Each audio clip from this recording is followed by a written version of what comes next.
Me personally, I'm not a violent person. Yes, I know. I can only get violent omuntu wa exceeding limits. Manyi mu abantu abayitiriza akamanyiiro. Kirumu nagendako out and manyi ne bafaani bana bambayiikiriza. Nagenda nga ndi out. Ali ntambula. Nga ngina mu washrooms. Okay. Waluga era ayimire ne girlfriend we nangamba. Gwe kagayi gwe.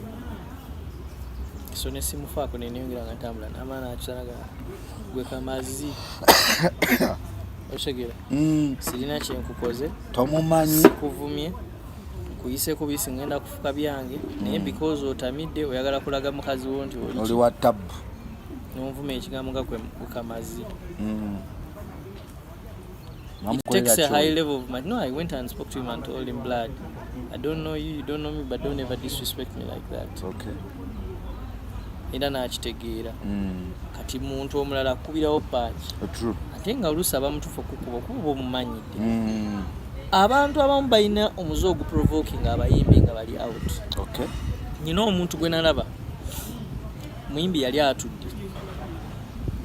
Musajja wattu ali mukwekubira oba yali yeefuira zifegeze.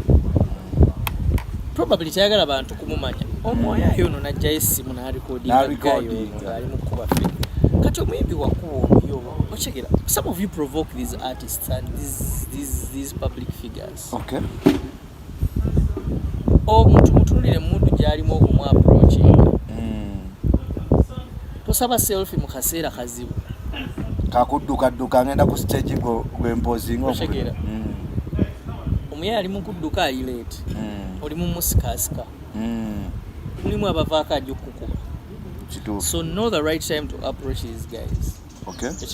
Mukutu gwa Megatron Media tugamba nti no beera ngo subscribing liking ate oberenga sharinga golabaawo aye Bruno K.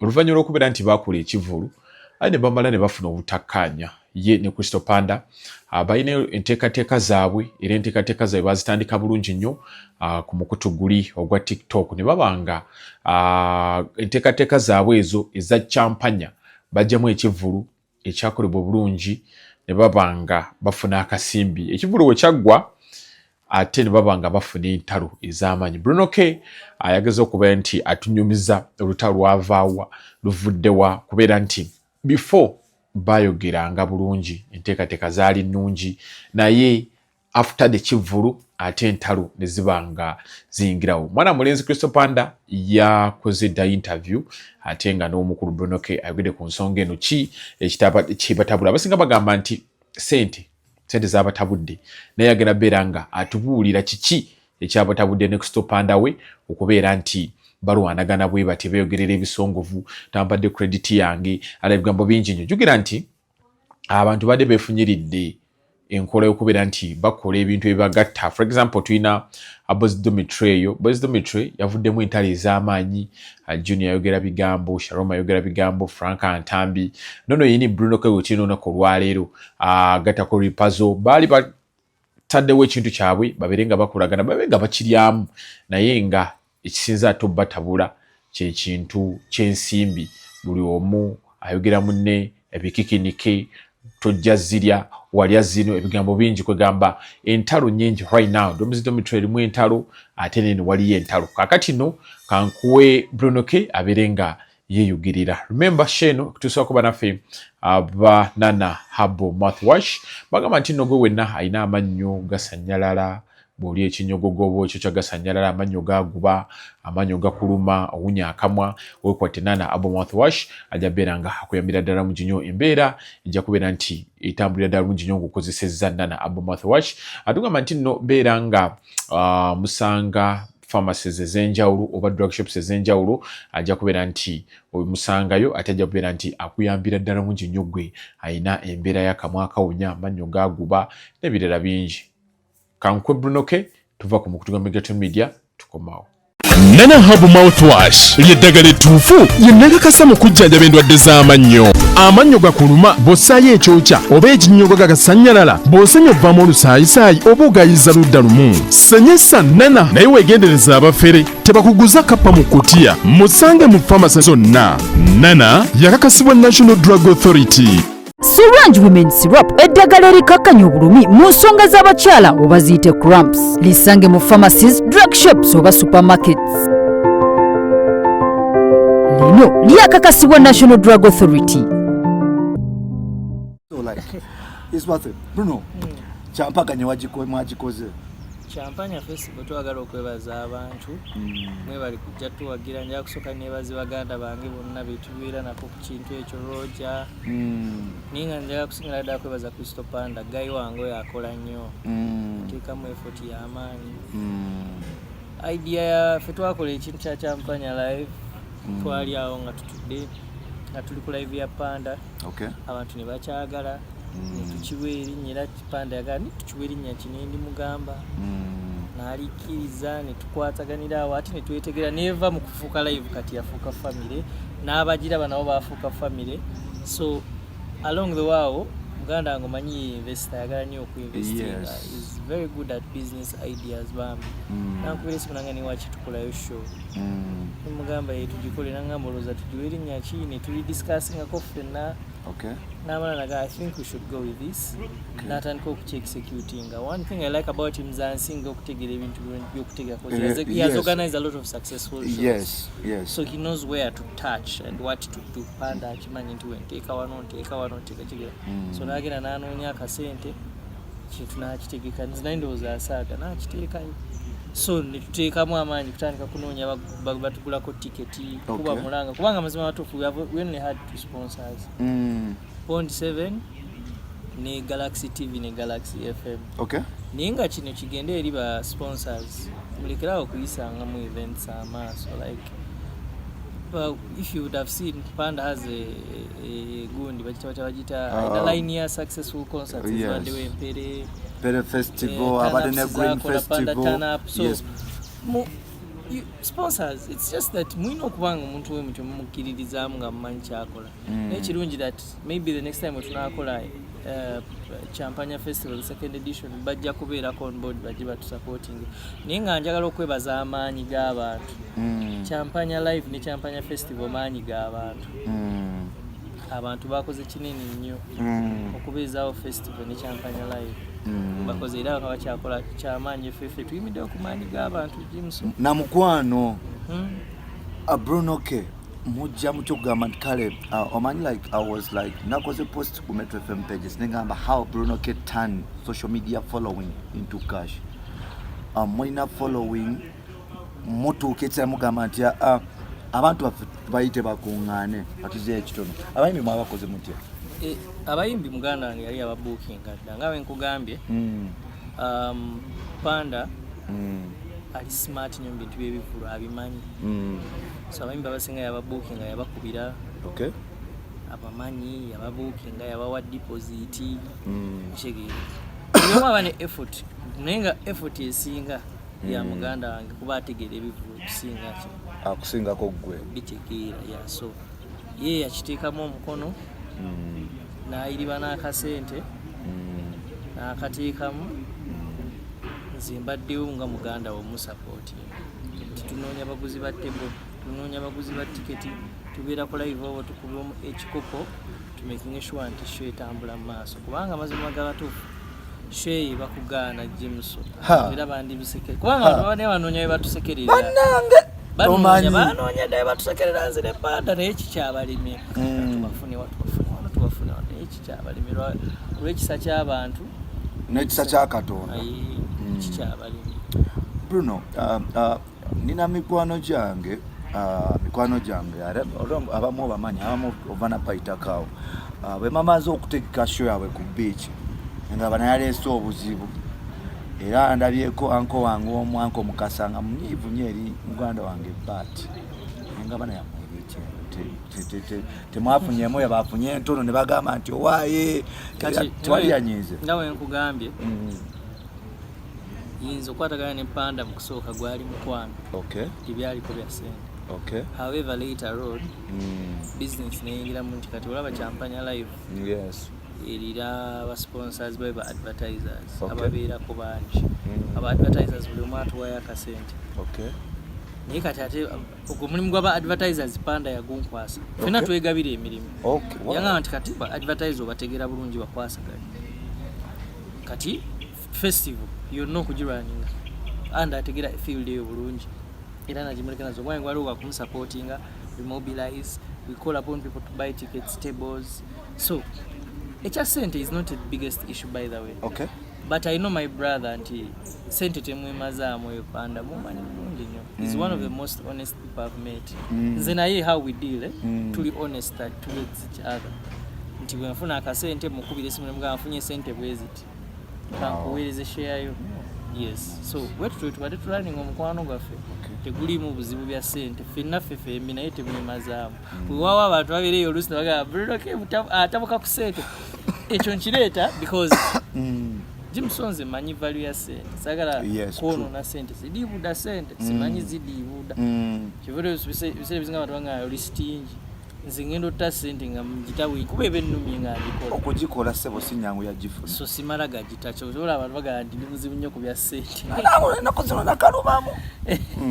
Kuba sente emenya anaddala mubeera ng'olina abaana. Oba olina okuba nga calculative. Mubeera okibala. Obala yeah. But ekyenga banaffe tekigenda tuuka okusaidia. Okay. Tekijja kubeza omukwano gwaffe teguli built ku sente. Okay. Yeah. Abaana bagamba batabanyi bange ne bawala bange bagamba ki ali omu omulenzi nati kye omanyi bayita batabanyi bange kuba omulenzi ali bulungi n'abawala bali bulungi like they are growing, you know how kids be, they are growing. Asemba alina omwaka gumu akuze like bulamu butambula bulungi. Omuwala agenda ali mu primary kati omulenzi akyalimu amaliriza nasara agende mu primary bakula tugezaako era okusinga era okwebaza ne bamama baabwe. Omulimu gwa parenting guno tugukola abantu babiri, omuzadde taata ne maama. So njagala okwebaza ne bamama baabwe nabo bazanya part nene nnyo okulabirira abaana abo. Okay. Bruno, omusango kuliko emisango gye walimu? Musango ogwo Jimso ebintu byange bibadde ng'obimanyi nga mbikunyumiza. Yes. Tulina n'olulimi lwe twakola ne parasujjukira ne wheel. Yes, I know, yes. So ebintu byaffe obaddengamu ng'obimanyi. Natukatayo mninga abana abasajja tebagenda kujjamu. Kati nina okugenda mu kooti. Enkola decision eyo ninoonya abagenda okunyamba. Kati ebintu by'ekooti process ya kasente. Okay. Kinakola Kenzo bwe batandika federation ne munyonyola ekizibu kyange ne muganze byonna. Kasito nyamba wano. Tuli kimu bwe tuti. Kenzo n'omulanga gwange n'aguwulira ne mami Esther wa federation. Okay. Wano gwe bayita mami Esther, mami Alu. Mumanyi.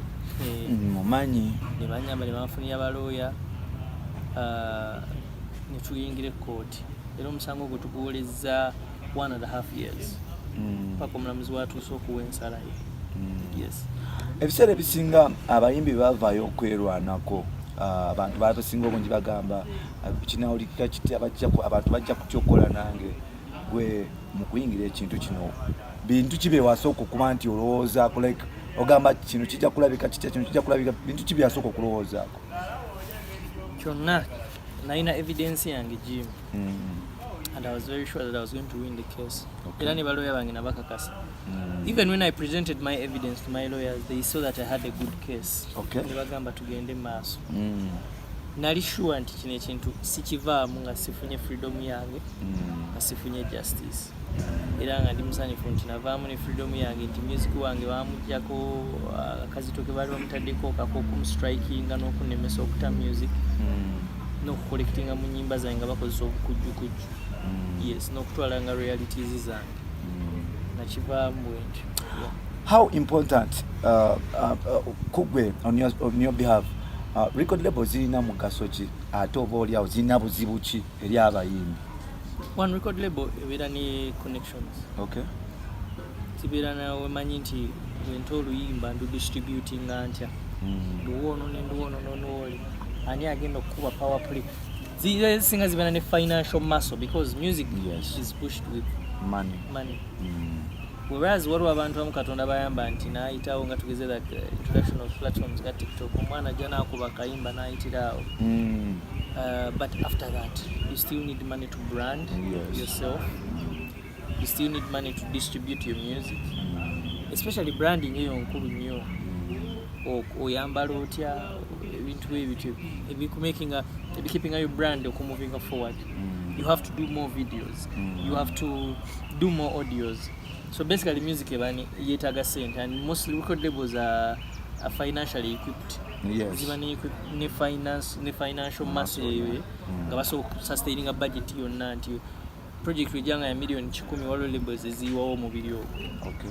Chotayinza kwekolera nga gwo omuntu olowoozamu nyiwe million 10 zivaayo zitya tarebe label olusi tebirowoozaako. Naye in most cases label zimwe ziteekamu zizijjayo.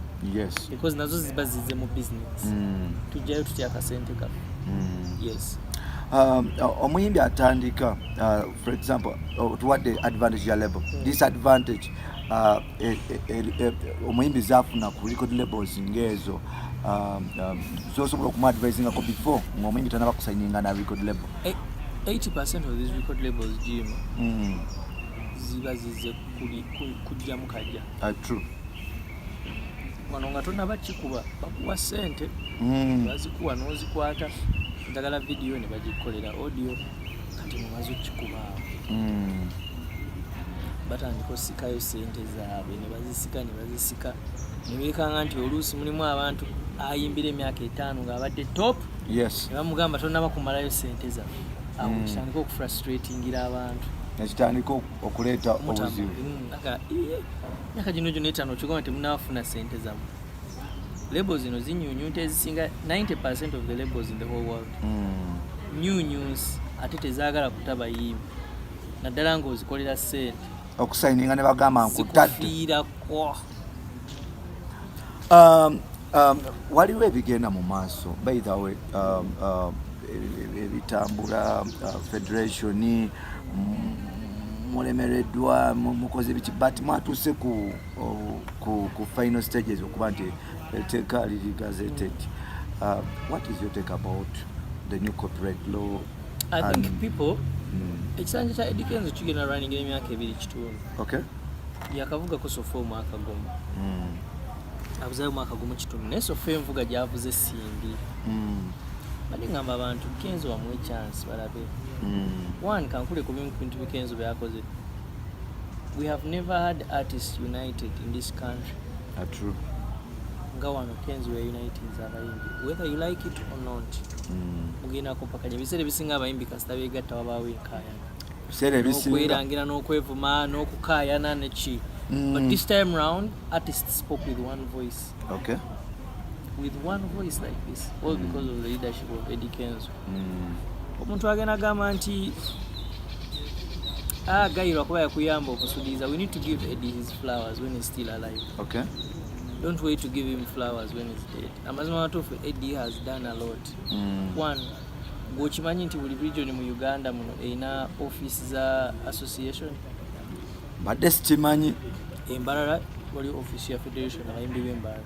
Oyima gyeri Mukone waffe gyeri yaffe Jinja gyeziri buli region wano Luweero buli wamu waliwo offices ezo bagenda Eddie yalobinze ssente nti bagenda teeka studios and music centers ndi bayigiriza abaana okukuba ebivuga n'okukozesa music instruments, okuyimba, vocal training, biki music centers at each of these regions. Okay. So you're seeing that he is positive in what he's doing. For the first time, abayimbi federation y'abayimbi egenda ku owning a backline nga yaffe bayimbi. Okay. In that nti Jim Sobwe mbane show. Backline gye nandipangisize million 10. Nsobola ogenda nefuna backline ya federation ku billion nga 3. That is maintenance fee. Okay.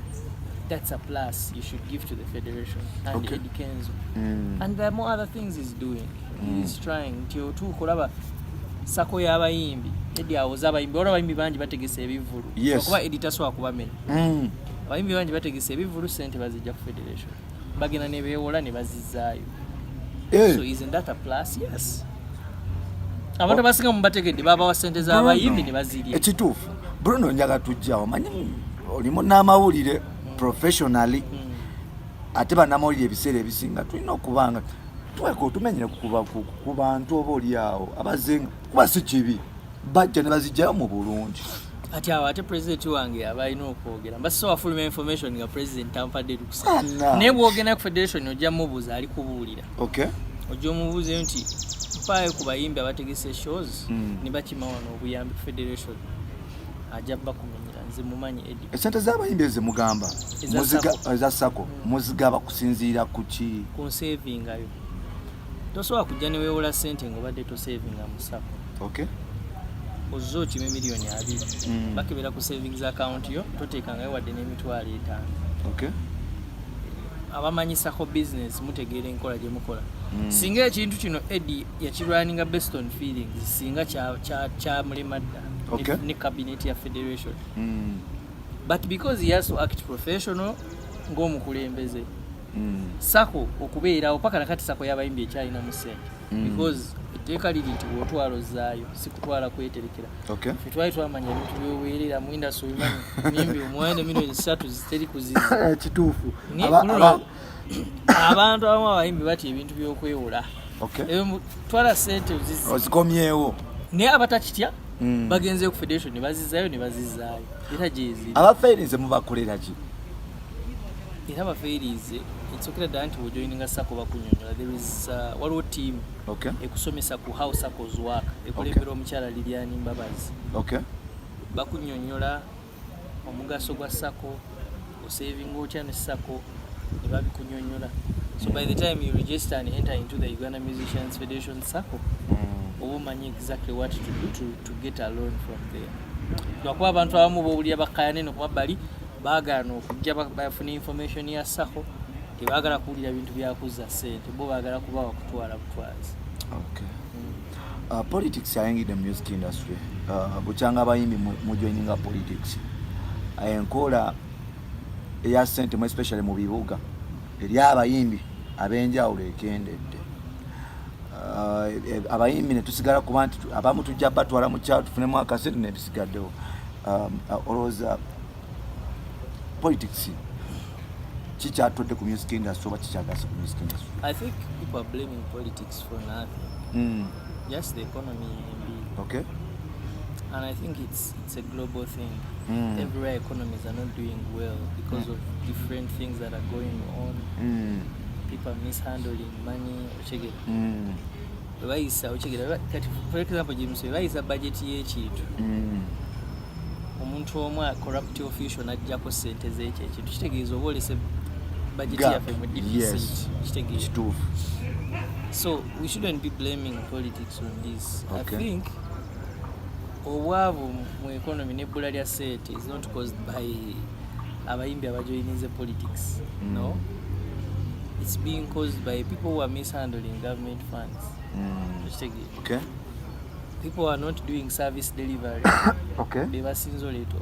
So we shouldn't blame that on maybe nti Jimso yali muyimbi ayingidde politics si aleese obwavu mbala kubeera bubaddewo already. Kyogere bwoti njagala abatulaba mutwale kino kankibuuze nga bakiri Bruno agezaako ogamba nti Bobi Wine ayingidde politics si yaleeteddwe abaavu buki obaavu muki ye mukyawuliziganya edda wali musajja we nnyo. He's still my guy. I love him so much. Mwagala nnyo. He has my respect. Oyo tumina tumuyita fada. Fada teri kati fada osobola omukyawa tekisoboka. Nze mwagala nnyo so much. I'm a big fan of his. I respect him so much. Era ndi wano ku mutima. Tasobola kunva. Manye ebiseera ebisinga emboozi bino ebiri mu entertainment industry nti bw'ogenda ku federation erabika ng'erwanyisa fada. Okimanyi bateekawo embeera era kyokolaba mbategana nakubuuza ekibuuzo kubanga waliyo abayimbi nganza abaagala fada. Teri muntu yali aŋŋambyeko ku federation kirekerawo okwagala fada. Ekyo kifu kubanga omuntu yenna alina omutwe ba muntu mukulu tosobola mutegeerera.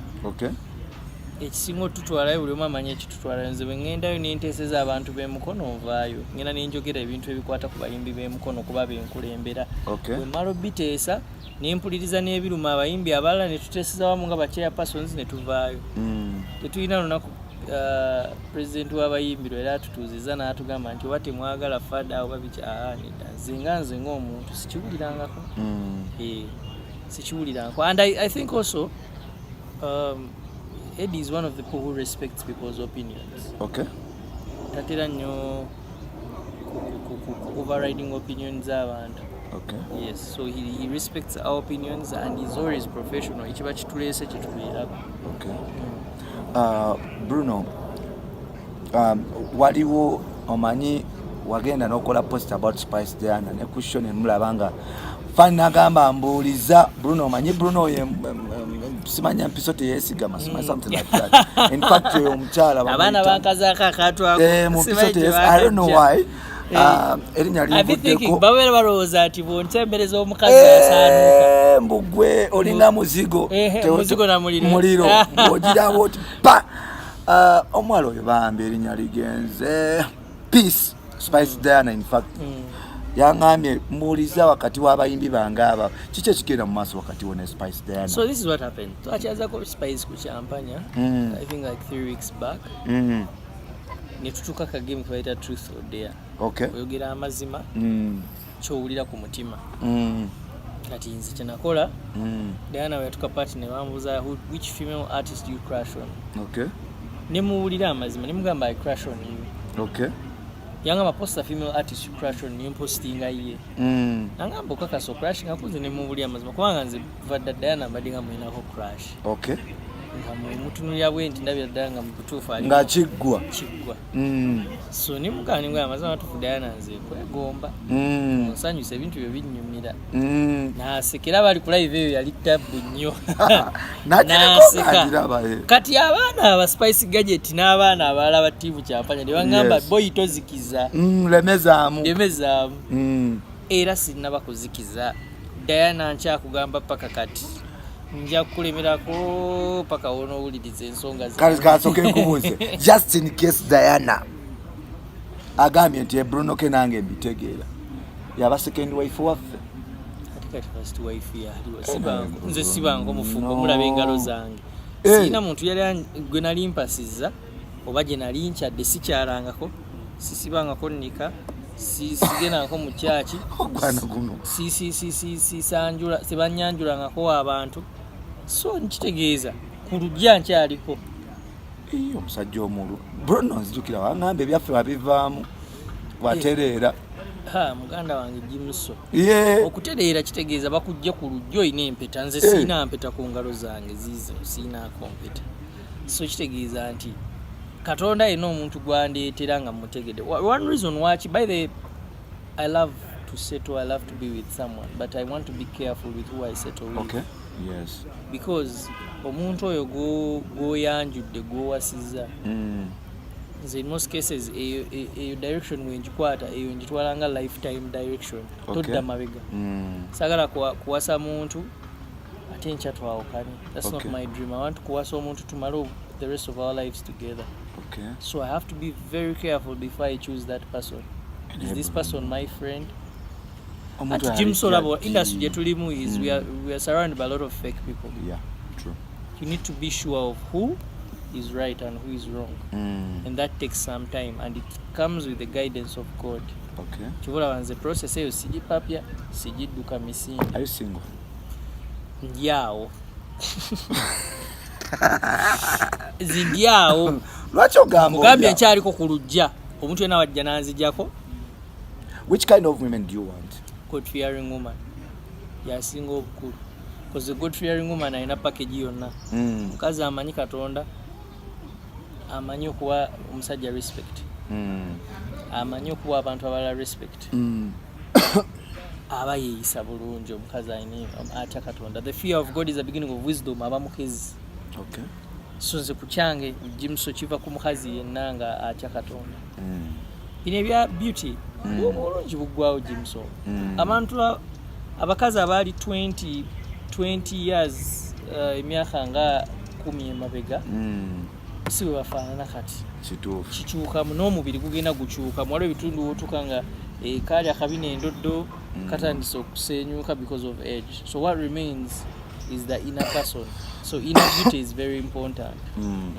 Ebiseera ebisinga mufuna abakyala mwabali mu butaala nga balina be baagala beko batuusa kyogamba abakyala bonna bozofuna bali bwe batyo abawala experience yaba girlfriends sijja I've gamba not bacha dated very many people, by the way. okay People that are cool, people that I've loved. When we're in enjawulo ya entanglements and dating, people have to know that entanglement is too flat, nze twesanze nekiggwa nimwegirako like nemutagenda ku dates. okay There are processes of dating. okay Muntu nakwana namala okukwana nakukonvinsinga namala okukonvinsinga natandika okuwa gifts nakutwala ku dates process eyo egiri yonna kati abantu abamu by the mistake entanglement and dating. There's a difference between dating and entanglement. Gwe ng'oli eyo musajja gye bali abawola bangi musajja tagamba ngana ko I love you kyokka naawe oli mu relationship takutwala nko ku date tomanyi bazadde be toyina wa family we gw'omanyi like wabeerawo signs ezikulaga nti omuntu ono gw'oli naye omwesibako okay jeziri jinja abakazi iraba baziraba n'abasajja bangi bali mu relationships ebeesiba ku bakazi nga baziraba nga tezitambula naye bali omwo kirabala kuba abantu bamu baagala okaka ekintu oyagala okukaka ekintu ojja kwerumya you end up hurting yourself and hurting the other person so yogeranga amazima okay yes Bruno ennaku zino emirembe gya.com abantu bagamba nti social media eyo eyonoonye amaka ne relationships z'abantu yes being an expert social media expert because nze gwomu gwemmanyi mu Uganda asobola okuba nti akosa social media okuchenjinga ebintu bingi mu bulamu bwe yes what is your take about that social media is and the same tugenda kwogera ku challenges za media zesanze social media but tusogere tutugere ku ekyo kino kyenjagala ogamba abantu abali eyo social media is very good but it's a dangerous tool for relationships. One, mwe abantu abagala okwepostinga nimu abakazi abateeka abasajja ku pressure mpostinga the moment your man introduces you to social media or the moment your woman introduces you to ono musajja wange ku social media the amount of pressure both of you are going to have I don't think your relationship will be able to sustain it kyobola ba relationship esinga ez'okwepostinga ziggwa mangu tutandikire ku bantu abali ba famous the Kardashians Kim, Khloe, Kourtney baganda bali bonna relationships zaabwe zibadde nga zakwepostinga okay ndowooza oziraba pressure eva mu bantu wano ba in-laws okay social media in-laws ebabeerako nnyo emmwe mwembi ebalemesa okutambuza omukwano gwa bulungi okay so nze nteesa bw'oba oyagala otereka omuntu wo bulungi tomujja mu galare nze bwe nteesa nga nze it's my opinion you can agree with me or disagree with me people will say second the other thing how social media is a bit dangerous jimuso obwenzi buli mu masimu g'abantu butya esimu eyenda etya abantu bali okuba flatinga n'abantu kyokka bafumbo kino buli omu ajja kunjulira muli eyo muli bafumbo babawasa babanjula bakyale wammwe many women are flirting and many men are flirting on social media okay tetulina ngeri gye tuyinza kyewala naye amazima gali nti kyekigenda mu maaso oyinza okubikkula essimu ya mukazi wo ne gakugwa amaanyi n'osirika katonda singa nakuwa chance ne wakubikkula essimu y'omwagalwawo oyinza okufa laddu eyinza okukukuba omutima ne pa abantu bali kugambye naddala ate abakazi baba jimuso abakazi balina plan A plan B ne plan C I know jimuso bwancha oyinza oba wamuwasanaga naye jimuso bwancyawa mu basajja babanyumya nabo abamu n'omusajja nti ono yebba wange naye bba wange olunkyawa potential husband wokubiri yono oba ono abeeramu n'abasajja be option nga basatu ayinza okuba tayogerezeganya nnyo nabo oba byabukwano naye ng'amanyi nti bweno bw'alinta nja kuwa gundi time kuba bo buli kaseera babakwana kituufu okitegeera so naye ng'era ate tekikuba beetukebera simu ya muntu gw'oyagala okay stay away from your partner's phone. Me, I believe in privacy. Mwewe privacy just kyotalabyeko tokinonooza kireke ebiseera bisinga abantu n'emikwano gyange egigamba nti munno oba omwesiga lwaki waba mwesiga nange akwesiga lwaki essimu yo batagikwata anti mulimu emikwano egitubuulira ebyamanga partners baffe tebalina kubimanya ebyamabyo. For example, I have 3 friends who have revealed to me their HIV status. Okay. those are things I wouldn't want my wife to know because it's omukwano gwange yanneeyabiza n'ambuulira n'akugamba kati gwe weetumiikiriza n'okebera essimu yange n'olaba ebyama bya mukwano gwange kyogera naye ate oyinza obutasirika okitegeera abantu bakutula ddiiru ng'ensi terina zimanya nga ziri mu ssimu kati weetumiikiriza ogenda okebera essimu y'omusajja osaye nga alina ddiiru gye yakutula ogenda ate mukyawagana olyoko manye abakazi abamanyi okozesa something against men nga alina kyakumanyiko ogenda okozesa that kind of information against that person so I think you should stay away from anyone's phone oba musajja oba mukazi stay away from the phone togikwata gireke ogenda kubakkiriza nti social media promoting the prostitution oba obamalaya that's also true kugambye abantu beekwanira okwo ekiri naddala ekiri ku Snapchat Allah Snap abawala beepostinga abamu bateekako status ng'ali mu lingerie oli lingerie atalina kulabibwa buli omu olina mulagako bbaawo yekka oba nga oli bwomu iget so abaana oko ku Snap beekola ebintu kakubeera kuno ku TikTok era olaba abaana nga abamwenyeenya gyanyenya akabina n'ebbeere agamba jangu ndabe alina information gyagiteeka sikkiririza waliwo bantu besikkiririza nti omukazi omufumbo ki ekikunyenyesa akabina ku TikTok what are you trying to prove whose validation are you trying to seek bakujja dda ku lujja just oba mba njagala kunyomerwamu kwetaamu kola challenge zammwe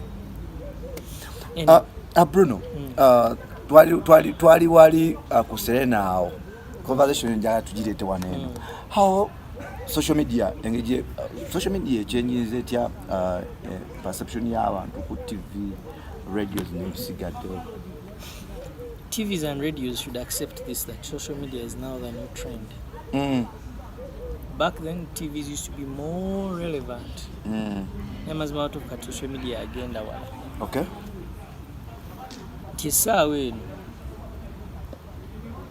an artist can survive without radio and TV playing him. How? Haven't you seen those kids who break from TikTok? I know. I've seen them. Many. There are TVs and radios who make playlists based on trending songs on TikTok. That means TikTok is more influential right now than radio and TV. That's the fact that people don't want to accept, but it's the truth. Omusajja akugamba oli wa lugezigezi kyovola bati bakyakuleta ku TV zaabwe. But people call me. Twali awo omusajja omu bwe yayogera tiwamuwulira nti gwe ina olugezigezi. Those are the same people who call me. Masiba bankubira amasimu that I should come and check. I'm just speaking facts. This is the truth. Social media is the new trend. Ate yazze. Social media okumanya ina amaanyi nti omwana akira n'akola video wano kati. Tekigitwalira na ddakiika video eyo. Kuyitamu neetuuka mu Banyarwanda neetuuka Congo neetuuka mu America. You've seen social media change kids' lives. Rango Tengo, yes. How he blew up. You've seen the triplets. Yes. How they blew up. Waliwo omwana omulala ali ku TikTok muli ali awo he's big. What's his name? Ali Magd. What's his name? Godfather, grandson omulabi. Grandson has international fans. Okay. It's because of social media, but that is because of the power of social media. Man, social media okumanya ya maani. Jim Sofe twasonde milioni 9 mu dakiika 3. Naye njagala iPhone 13 Bruno ke. Twasonde milioni 9 ku kyampanya mu dakiika 3 awintira social media. Ogenda kugula charity ya iPhone 13. Abaana ba social media waliwo omwana yajja bamwita Suzi. Mukwano gwange. Bambi Susan owa Suzi Juice. Oyo mwale ya revealing status ye n'agamba abantu akola juice. Abaana basondera Susan Saint. Milioni zawere 4-5. Ata niye bafeera. Space ya dashika. Eyo story yo mwale ye bagambe yalimba abantu. Akwasaganya ojjuwa budde kuba ffe twa moving on from that. Yeah, but it shows you how people are willing to help and the power of social media. That in a minute people can listen to your story and change your life. Okay. That is how social media is very powerful. Okay. Bruno, like ebiseera bino ndaba abayimbi mu kwezi banabawagizi mulwana waliwo security omuyimbi omenya kubya abawagizi waliwo omuwagizi yagala ne security ne bakuba abantu mu nkuka waliwo like nga like lwaki mwazeemu guno omuze gw'okubeera violent eri bafani bamwe eri abantu ab'enjawulo eri bannamawulire n'ebisigaddewo? Me personally, I'm not a violent person. Yes, I know. I can only get violent omuntu bwa exceeding limits. Omanyi mulimu abantu abayitiriza akamanyiiro. Kirimu nagendako out and omanyi ne bafaani bana abamu bayiikiriza. Nagenda nga ndi out. Ali ntambula. Nga ngenda mu washrooms. Okay. Oluga era ayimire ne girlfriend we nangamba. Gwe kagayi gwe. So ne simufaako ne neyongera nga ntambula n'amaana akisanaga gwe kamazi. Oshegera. Sirina kyenkukoze. Tomumanyi. Sikuvumye. Kuyise kubisi ngenda kufuka byange. Naye because otamidde oyagala kulaga mukazi wo nti oli wa tab. N'onvume ekigambo nga kwe kamazi. It It takes a high level of no, I went and spoke to him and told him, blood, I don't know you, you don't know me, but don't ever disrespect me like that. Okay. Era n'akitegeera. Kati muntu omulala kubirawo paaki. True. Ate nga oluusi abamutufa kuba omumanyidde. Abantu abamu balina omuze oguprovoking abayimbi nga bali out. Okay. Nyina omuntu gwe nalaba. Muyimbi yali atudde. Sajja wattu ali mu kwekubira oba yali yeefuira zifegeze. Probably tayagala abantu kumumanya. Omwoyo ono n'ajjayo essimu n'arekodinga ali mu kuba ffe. Kati omuyimbi wakuba omuyo okitegeera. Some of you provoke these artists and these public figures. Okay. Omuntu mutunulire mundu gy'alimu okumwaprochinga. Tosaba selfie mu kaseera kazibu. Kakudduka ngenda ku stage gw'empozinga okitegeera. Omuya ali mu kudduka ali late. Oli mu musikasika. Mulimu abavaako ajja okukuba. So know the right time to approach these guys. Okay. Siganye mulimu kufe bannaffe abalina empisa embi. Naye ekyo tetulina kyakikolera just balina kwebulirira nga bo naye ne bafaani bamanye. Kati mulimu ne ba security personnel abamu ba bouncers. Yes. N'abasirikale balina amazalawo. Kituufu. Akulaba ku TV n'agamba oyo gayirweni musdwalijja ku bbaala lyajja mulaga ezzalawo. Nze natuukako olumu ku kifo kye nali ngendo yimbako ndoza bounce ayagala kundabisa nanga gwedda wali ku mabbali.